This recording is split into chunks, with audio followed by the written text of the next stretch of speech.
When I think about residential, I had a lot of that experience in my history too, as far as my history of exploitation or being exploited. And I remember getting dropped off in these fancy neighborhoods. And that was a shock for me. It was like, what am I doing here?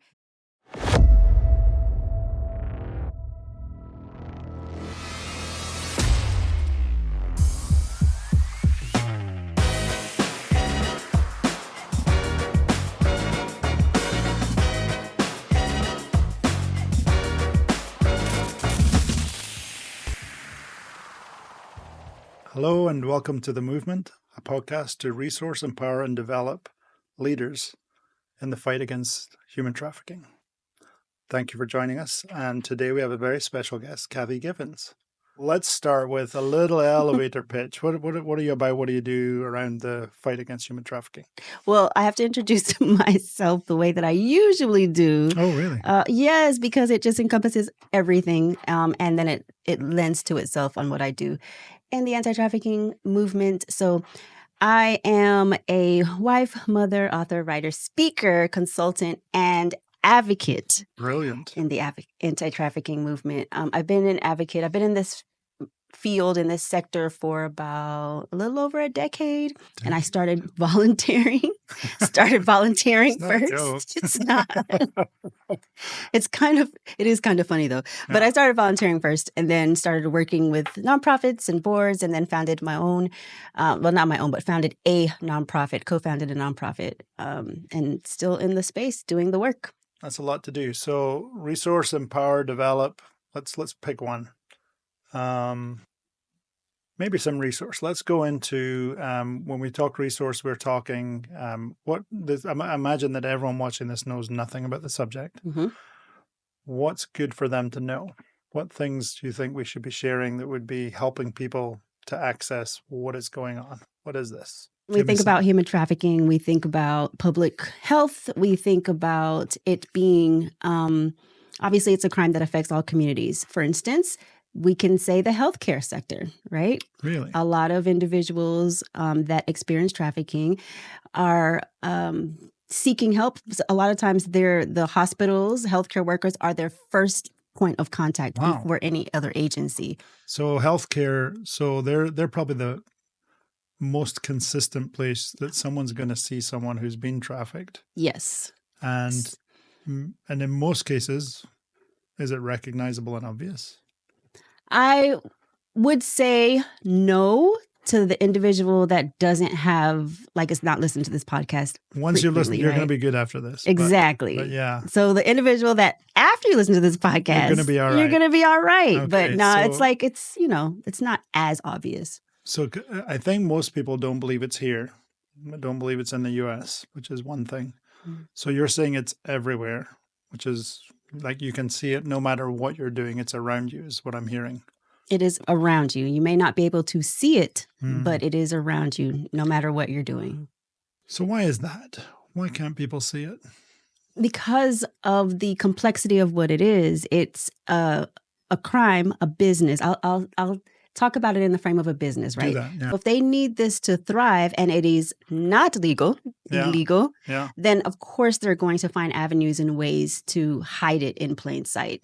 So it's not going to be as obvious. Obviously, there's different levels to this thing, different types of trafficking, different types of traffickers, all the things, different types of victims and survivors. But it is hidden in plain sight most often than not. As in most businesses, they probably change their strategy as well. Is that true? And not just change the strategy, but also have a diversified strategies, right? So not just one way. So it's almost like different markets. Yes. What are the big markets for them? What things? Where do you find trafficking the most? Hospitality industry. Mm-hmm. Are we saying hotels? Hotels, Airbnbs, all of the things. So you said hospitality. Hospitality, residential neighborhoods. So there's another one. People would say, what are you talking about? Exactly. Is it a certain type of residential neighborhood? It could be any type. So a lot of businesses, again with the businesses, how many business owners run businesses out of their homes? So wherever I live, whoever I am, there's a chance down my street, my neighbor, there's a chance there's trafficking going on around me. Absolutely, could be. Wow. Right? We can't count it out because it looks so different. Again, it looks very, very different for a lot of people online. So when we talk about residential and connecting it to online, you could be, or a person could be exploited at their own home, but via the internet, right? Social media and all of the things. So describe how that happens. We live in a digital age, even dating back as far as Craigslist.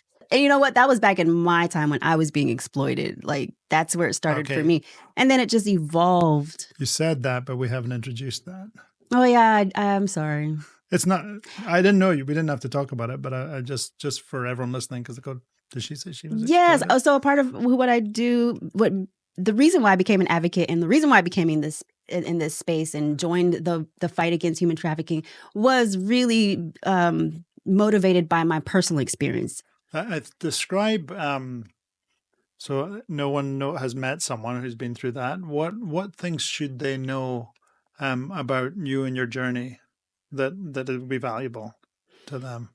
The journey looks different for everyone. So for me, it looks very different than someone else. Yeah, right? I think that's something I'm hearing you saying that's really important, is that it's not one thing. Yeah, it's not one thing, which means the resources can't be one thing. Right. You know, which means the services can't be just one thing. It's not simple. It's not. And even in terms of prevention, it can't be one thing. Right? Because what I needed to help prevent my situation from happening could be totally different from what somebody else needs. And, you know, even when I think about residential, I had a lot of that experience in my history too, as far as my history of exploitation or being exploited. And I remember getting dropped off in these fancy neighborhoods. And that was a shock for me. It was like, what am I doing here? Yeah. And so as when I was able to get away from that situation and started learning more about human trafficking, and that's one thing I would say too, just to pause there, is that yes, I have personal experience, and I also had to learn about it. So there was a lot of learning. That's interesting to unpack. Yeah, because I have to see it from not just my perspective. If I was going to be truly committed to the movement and the fight against human trafficking, I couldn't just see it from one lens. And the only lens I had was my own. Yeah. And, understanding that everyone, I keep using the word different, everyone has different journeys and experiences. I could not join this movement or work in this sector without first understanding what human trafficking looks like on a lot of levels, different levels other than my own. That's a lot of work. Yeah. Yeah. So you, in your journey, 10 years here, you've probably been exposed to tons more than you were exposed in your own journey. So that's something. So how does that play out in how you live your life now? Are you deeply engaged with overcomers all the time, or how does that work? I am very deeply engaged with overcomers all the time. It's a part of my work, number one. I tried to get away from it for a long time. Yeah. And leave the field and leave the sector, but I just... Understandably. I mean, it's a hard, heavy subject. It is. Yeah. But what happened for me was I finally found my niche. So I was like, oh, this can be meaningful to me if I just focus on this one area. So I'm not focused all the time on, we have law enforcement kicking down doors and, taking people out of their situations. That's just not me. I also figured out that direct service as far as residential care is not me. It's needed, but it's not me. So I had to find where do I land in this? That's a hard journey in life. Yeah. No matter what you're doing, is working out what makes me happy. Exactly. Yeah. And so what is it that you ended up with? That's my thing. And less triggering too. So my lane is, and my niche is really seeing other overcomers thrive in their freedom. So leadership, just leadership development, professional development, growing in their independence and who they want to be. That's where I love to be, right? So if I can contribute to that in any way, whether it's contributing to curriculums or teaching people or, mentoring people, then that's kind of my thing. Wow. The whole unpacking of what you've gone through, did that happen in parallel in the last 10 years that you've been going through your own, just working through all that? Yes. Because you come across as you've worked through it all. And like all people, we've not worked through it all. Yeah. But you've done a lot of heavy lifting, and I've heard you talk about that. Can you talk about that a bit for everyone listening? Absolutely. Me coming across as I've kind of overcome it all and entered into my place of like eternal healing. Your final perfection. Final perfection. Found it. Is me overcoming it. Yeah. So a lot of times I have to find reason and purpose and things that make me happy and joyful in order to be able to come. Because the moment that I pause and sit and think about all of the bad things that I went through, there's no way that I can do this work. Wow. And there's no way when I say do this work, it's not just work in the anti-trafficking sector, but work on myself and continue to work on myself. Because it's very easy for me to fall back into victimhood at any moment. Yeah. You know, you can ask my husband. Any moment. Yeah. Like I think that's something people don't understand is, I guess it's more exposure to trauma. Yeah. And everyone's got a level of exposure to trauma, but that's a heavy burden of trauma. Mm-hmm. And so even though you think I've not felt anything for a while, then one day suddenly something can go boom and you're back, right? Mm-hmm. So yeah. And I think some people experience that, but that is something people have to understand is the workload that is on, you know, functioning and being in life. And you do very well at it from everything I've seen. So good job covering up. Thank you. Thank you. I like that. Good job covering up. Yeah, exactly. Because clearly it's not always that way. No, not at all. It's a lot of mental, emotional, and spiritual labor that goes into it. So I had to like really change. I have to work to train my mind not to think about what happened to me. Yeah. So every day I wake up, it's like, oh my gosh, that happened. Yeah. But I had to get into a habit of like, okay, leave that there. Mm-hmm. And what's happening now in the moment, in the present. There's a level of facing it to walk through it as well. Yes. Yeah. Absolutely. Yeah, you have to come to terms with it. And a lot of times, so my healing journey has looked like, I don't know, almost like 5-year increments. I'll face this big thing. Mm-hmm. So just, I think it was maybe 3 or 4 years ago, I finally went back to the place where the worst part of my journey happened. But before then, I had hated it. I hated the city. I didn't want to go. I avoided it. Finally, 3 or 4 years ago, I found the courage to like, all right, I'm going to face it. And I went down the strips and the streets and all of the things, the neighborhoods. You stood in the place. Yes. And it was like, okay. Now, mind you, I had been on this journey for a long time and healed in a lot of places, but I had never, that was one thing that was hindering. It is one of those, I know from personal therapy, that's one of those things, like they're like, you're going to go back to the place, and you're like, and it's daunting, the journey there. I mean, I had my grandparents' house and I went back, and weirdly in another city that I don't live in, found it. Driving, it's not like an easy place to find. I had no map. I didn't know the name of it. Wow. And somehow from my very young childhood drove up to the house, and it was the weirdest thing. And I'm like, I had a bunch of people in the car and they don't know what I was doing. I'm like, I'm going to be walking around for a bit. But yeah, it's our brains are incredible, you know, and but navigating it and doing more than, because I know some people who, when they realize, oh, I may have been trafficked, they don't realize then that they've been locked. They've locked the door. They've like hidden it away for survival. Yep. And so the opening of that door is a lot, you know. Yeah, and it's a lot of doors. It's a lot because of doors. A lot goes on under the umbrella of trafficking, right? And I think, especially because I've watched this and it blows my mind, but people who are trafficked would never know the word, wouldn't even know that they were. Right. Because it was a very deep, personal, my experience, my decisions. Mm-hmm.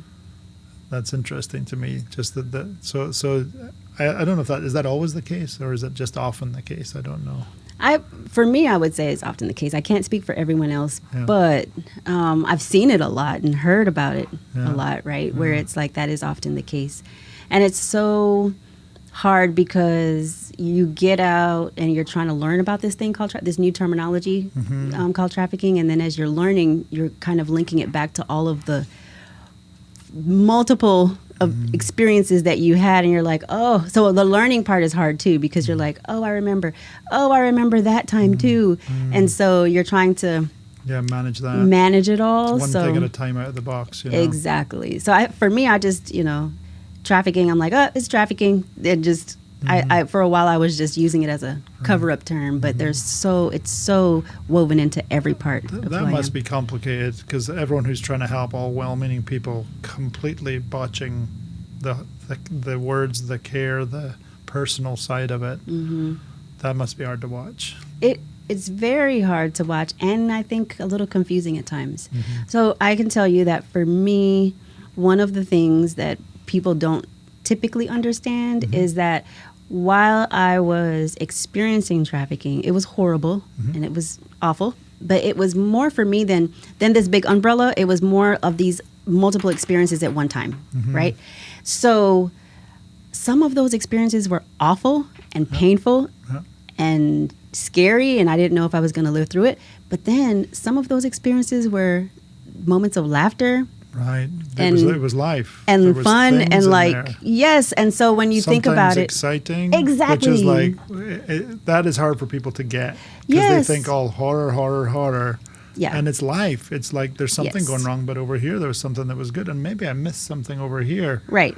It's human, but everyone's dehumanizing the process and just going, oh, this is just being locked up and chained. And you never smiled, and it was just horrible, and now there's life. That's why it's so confusing for when people get out and they're offered services. It's like, yes, now heal your life and be better. And it's like, well, you're telling me that you have new community, but you're not even taking the time to understand my old community. Right. Granted, yes, there is a trafficker involved, bad people involved. Right.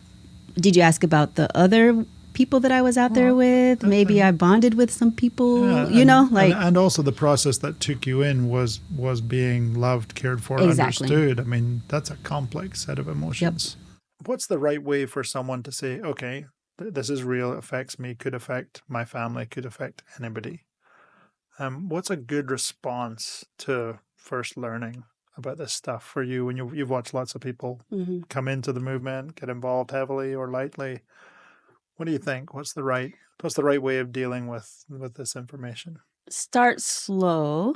So you see the people in this thing. Good. Not just the crime and all of the things. Yes, it's all of that. But first you have to see the people. So maybe there's someone in your community that you haven't connected with, that you haven't smiled at. Maybe there's a person at the store, your church or your school or whatever that you haven't connected with, but you had something in your gut that's telling you something is off. Maybe just start connecting with people. The more you start connecting with just people in general, the more that you'll build the skills to connect with individuals who have experienced trafficking. I like it. And the one thing I've noticed with people is that the amount of, let's just call it trauma, that everyone has experienced different levels, and some have been trafficked and don't realize it. Some have had sexual abuse or something go on in their life. It's the same approach. Like, just know that you don't know what people have been through, and try and get to know people as people, and try and listen to them and get closer to them and live a more full life. Yeah. And you'll do all right, But I don't think everyone needs to take this on as a cause. I don't. But I do think everyone needs to understand it and know about it and be concerned about it. And I think that's probably our core message, Absolutely. And I also think that because it intersects with so many other sectors, I think that by taking on something, you are taking this on as a cause. I think so. So maybe your approach is, I don't know, sending children to school. I don't know. Whatever your cause is, think about how it connects to, people that have experienced trafficking, because it's people first, right? And so it's not just people that have experienced trafficking, they need trafficking resources. No, sometimes they just need community resources and people in their lives that care. I think you put a voice to that often is not heard, which is that, we're people here, who've been through something. Just put yourself a bit in the shoes of us and think, what's the best way to see us? What's the best way to relate to us? And we're not different. We're a part of everybody.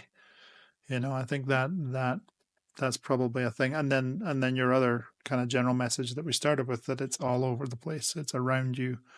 Learn to look for it, learn to understand it, learn your level, I think that's true. Some people aren't equipped for certain levels. And so you just go work out, where am I? Am I in the shallow end? Am I in the deep end? Where do I belong in this? Where, like you did in your own career, is work out, what do I love doing? How can I match that with this movement? How can I build and share and learn, in a way that's healthy and helpful? Yep. And then know your threshold. Yes. Understand how much you can give. Do not Don't burn do it out. too fast. I think you're right. There's a type who jumps in fast. And I'm seeing it more as we start in other cities, and people jump in and then they jump out fast. They're just like, oh, I'm burning out. Or some, we have a few who are overcomers who've just gone and didn't know, or overcomers who it's triggering to be around this subject, so, but true of everybody, working out your level, where can I do something and make a difference, even if it's just learning for myself, so that I can protect my kids or protect any kids, Well, that's good. That is the show. Yay. So thank you, Kathy, for coming. It was wonderful to hear you talk, and we're going to have you back. So good. Yeah, thanks for coming. Thank you for having me, as always. Yeah. It's a pleasure speaking with you. Love it. So thanks, and we will see you next time.